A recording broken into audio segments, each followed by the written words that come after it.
Para Deus colocar algo dentro de você, você precisa aprender a guardar, abrigar o divino. Ela colocou Eliseu dentro do quarto e Deus colocou um filho dentro do ventre. Quando você abriga aquilo que Deus envia, que você constrói algo para aquilo que Deus envia, pode ter certeza, você vai desfrutar de promessas que você nem sabia. Aquela mulher talvez não tinha planos de ser mãe, né? Quando assusta que não, aquela mulher está carregando o filho. Só porque enquanto ela tem um filho na barriga, ela tem um profeta no quarto. O menino nasceu, o profeta está lá. Quando o profeta foi embora, o menino morre. A ausência do profético pode gerar morte para muitas casas. Quando o menino morreu, ela não enterrou. Porque no Brasil, a cultura é morre, enterra. Ela não enterrou. O que ela fez? Foi lá e levou para o quarto. Moral da história.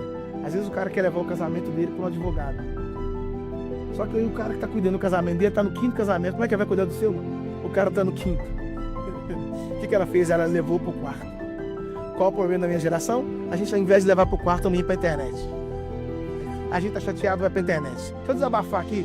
E Jesus diz, quando orares, fecha a porta do teu pai.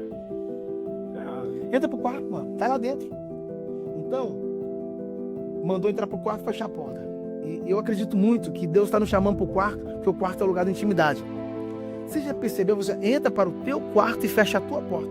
Não mandou entrar no quarto dos outros. Por que ele mandou entrar no seu quarto? Porque intimidade no quarto dos outros não é intimidade, é adultério. Entra para o teu e fecha a porta e ora o teu pai que te vê. Gente, ele não ouve primeiro. Primeiro ele vê. Porque, por exemplo, se tiver um quarto, por exemplo, está tendo uma reunião aqui na sala vizinha. Nós estamos vendo eles? Não. Mas quem está em cima vê. Porque Deus está na horizontal. Você está aí? Por que nós enxergamos as coisas de um jeito diferente de Deus? Nós enxergamos na horizontal, Deus enxerga na vertical. Quando a H estava no deserto, que o menino estava para morrer, que ela colocou debaixo da árvore, ela pensou, vamos morrer de sede. Porque o único odre de água que era para nós dois secou, não tem mais água. Deus vira para ela e fala assim, ó, tem um poço bem ali.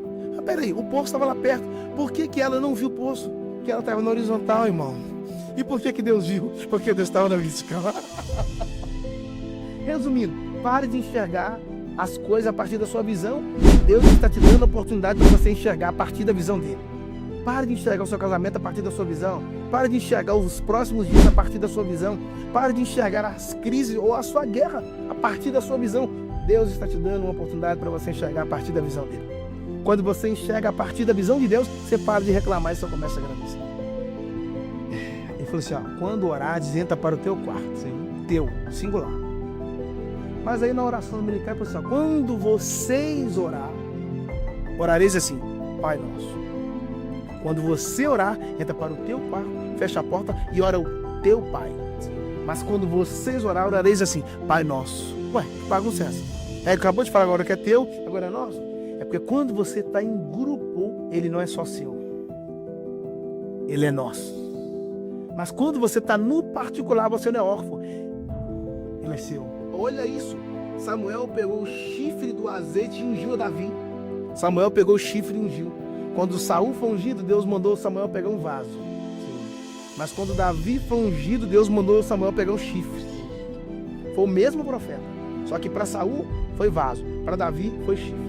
Por que vaso? Porque o vaso, para ser cheio, para ser formado, precisa da digital humana.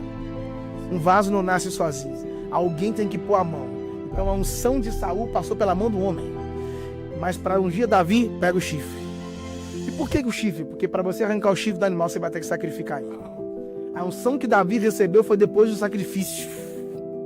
A unção de Saul não, passou pela digital humana. Só que aí a Bíblia diz assim, ó. 1 Samuel 16:13, isso é muito forte. Samuel pegou o chifre do azeite e ungiu a Davi no meio de seus irmãos. E desde aquele dia em diante, o Espírito do Senhor se apoderou de Davi. Então Samuel levantou e foi para Ramá. O Espírito veio e apoderou de Davi. Foi? Versículo 14. Depois, o Espírito do Senhor saiu de Saul. O Espírito de Deus entrou em um e saiu do outro. No versículo 13 entrou em Davi. No versículo 14 saiu de Saul. E olha que continua. O Espírito do Senhor se retirou de Saul e o espírito maligno, o espírito do mal, vindo da parte do Senhor, atormentava ele. Moral da história? Quando o Espírito Santo entra, os demônios saem. Mas quando o Espírito Santo sai. E aí, para ir mais fundo, Quando os espíritos malignos vinham atormentar Saul, quem que ele chamava para tocar? Davi. Não tem a ver só com a habilidade, mas tem a ver com a presença que ele carrega. Quando Davi tocava harpa, os espíritos malignos saía. Davi voltava para casa. Os espíritos malignos voltavam de novo. Tinha que chamar Davi. Davi ia lá, tocava harpa. Os espíritos malignos saía, Davi voltava para casa. Não tem a ver com os espíritos malignos que entram e saem da vida de Saul, mas tem a ver com o acesso que Davi está tendo de entrar e sair do palácio. Porque o próximo rei de Israel era quem? Davi.